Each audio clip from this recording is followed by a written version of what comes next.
बिहार के नागरिकों के सामने पहचान का संकट खड़ा किया। लेकिन 20 वर्ष पहले बिहार के नौजवानों ने अंगड़ाई ली। बिहार का नौजवान जब अंगड़ाई लेता है तो कुछ नया करता है। नीतीश बाबू के नेतृत्व में एनडीए की सरकार बनती है और एनडीए की सरकार बनने के साथ ही बिहार के अंदर सुशासन की एक आधारशिला खड़ी की गई। आधारशिला सुशासन की सुदृढ़ आधारशिला। बहनों और भाइयों, आज हम लोग आए हैं आपसे अपील करने के लिए। इसी सुशासन की सुदृढ़ आधारशिला में एक मजबूत इमारत का निर्माण करना है। समृद्ध बिहार और विकसित बिहार की प्रधानमंत्री मोदी जी की संकल्पना को आगे बढ़ाना है। और मुझे बताते हुए प्रसन्नता है, आज पहले चरण का चुनाव बिहार के अंदर चल रहा है। 121 विधानसभा में वोटिंग हो रही है। बिहार का नौजवान, बिहार का किसान, बिहार का श्रमिक, बिहार की माताएं बहनें झोंक करके एनडीए को वोट देती हुई दिखाई दे रही हैं। और रुझान बताता है कि जब 14 नवंबर को परिणाम आएंगे तो फिर एक बार एनडीए सरकार का नारा बुलंद हो जाएगा बिहार के अंदर। और इसीलिए मैं आपसे अपील करने के लिए आया हूं।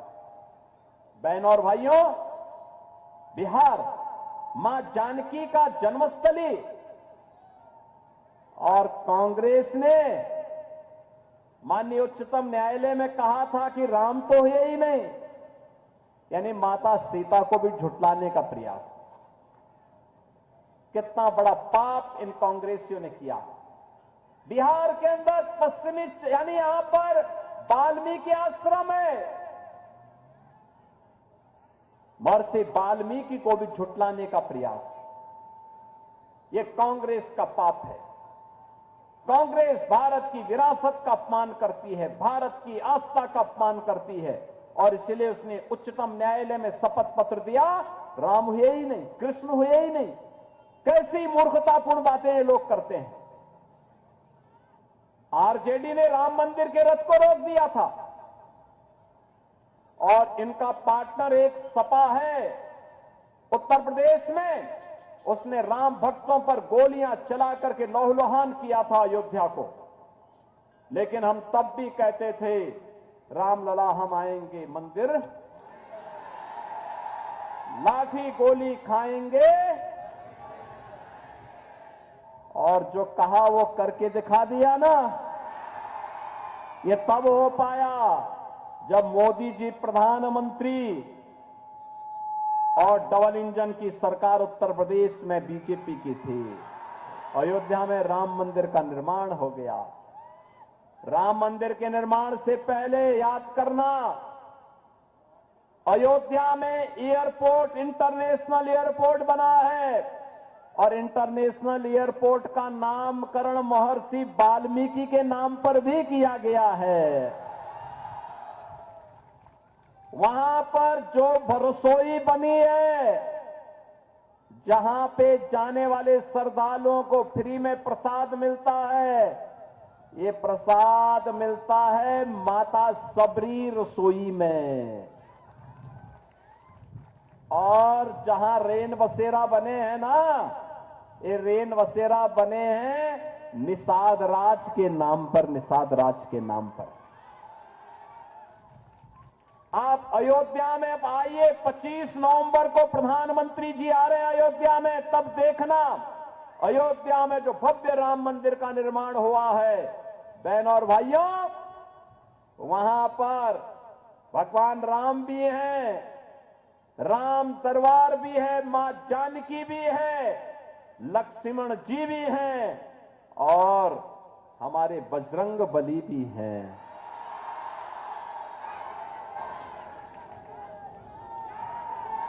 अयोध्या में तो वैसे भी हनुमानगढ़ी में हमेशा हनुमान जी महाराज विराजमान है, सुग्रीव किला भी है। और यही नहीं, याद करिए,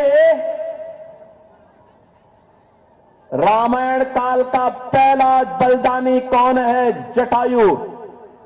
गिद्धराज जटायु भी राम मंदिर की तरफ देख रहा है। थोड़ा देखिए कितना भाव विह्वल करने वाला दृश्य है।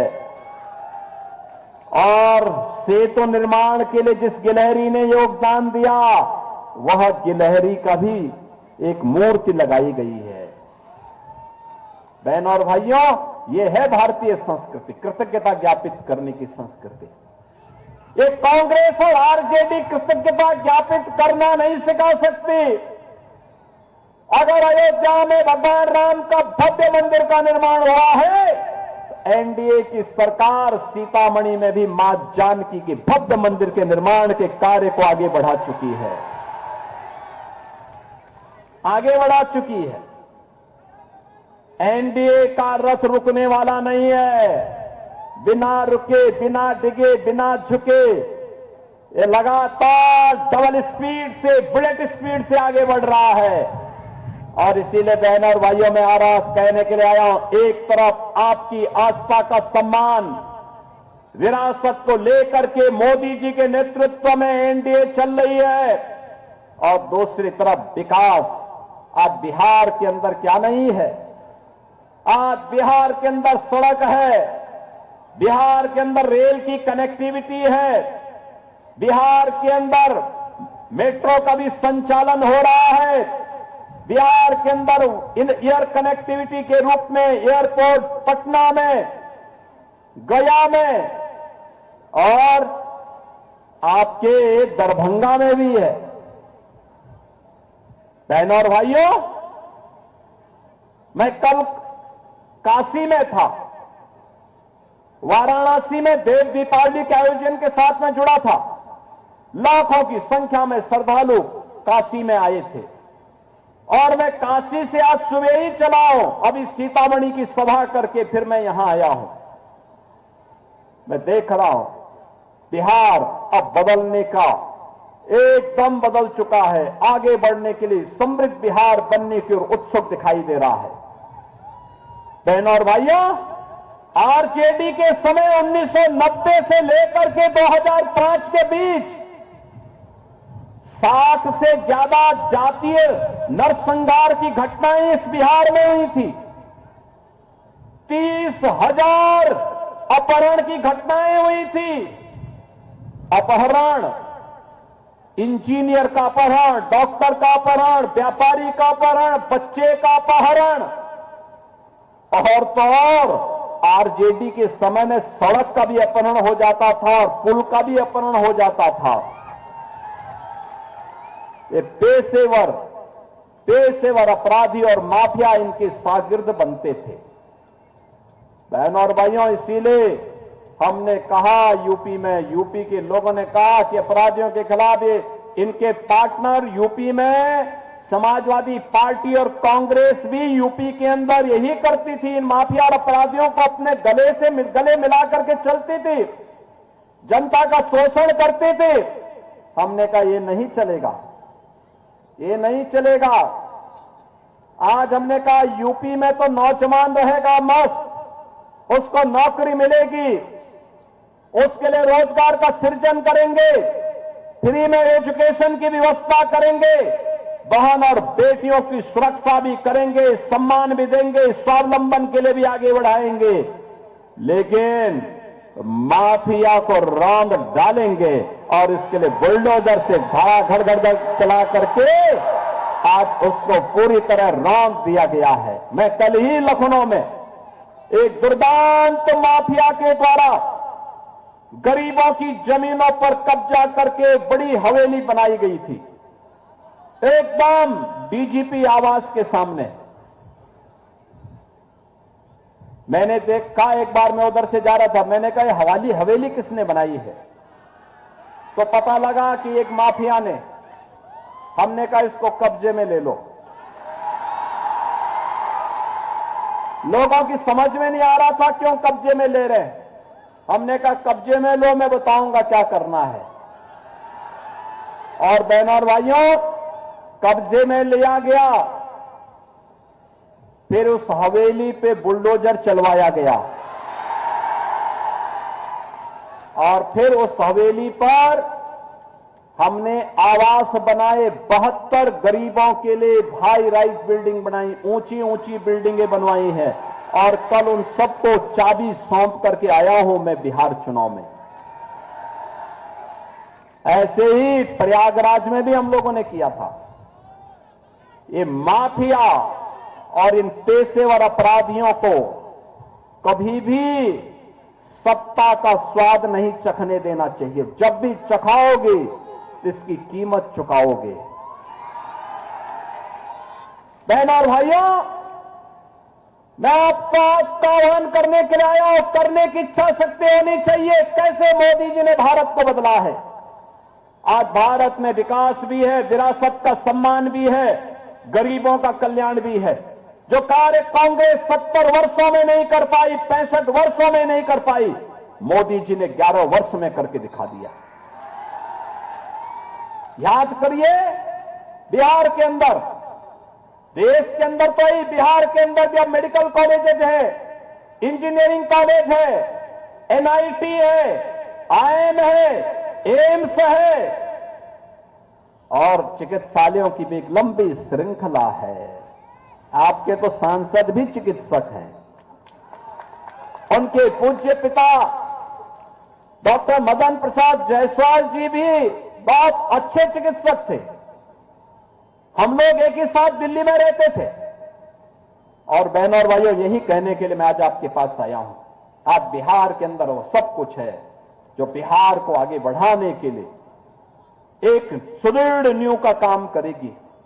मोदी जी ने 80 करोड़ गरीबों को फ्री में राशन, 50 करोड़ गरीबों को 5 लाख रुपए प्रतिवर्ष स्वास्थ्य की सुविधा। कहीं भी देश के अंदर जाइए स्वास्थ्य की सुविधा, कहीं भी देश के अंदर जाइए, बिहार का नौजवान अगर अपना राशन कार्ड लेकर के तमिलनाडु में जाएगा, कश्मीर में जाएगा, वहां भी उस बिहार के राशन से, राशन कार्ड से वहां भी राशन ले सकता है, कोई मना नहीं कर सकता है। One nation one ration card. आप याद करिए, 46 करोड़ गरीबों के बैंक में अकाउंट खोल देना। ये कांग्रेस और आरजेडी की दलाली को मोदी जी ने जैसे पूरी तरह रोक दिया है। गरीब का पैसा गरीब के खाते में जाएगा। ये मोदी जी को जो गाली देते हैं इसलिए देते हैं क्योंकि मोदी जी ने इनकी दलाली बंद कर दी। अब पैसा गरीब के खाते में, महिलाओं के खाते में सीधे जाने लग गया है। और बहनों और भाइयों, एक और यह सुविधा, और दूसरी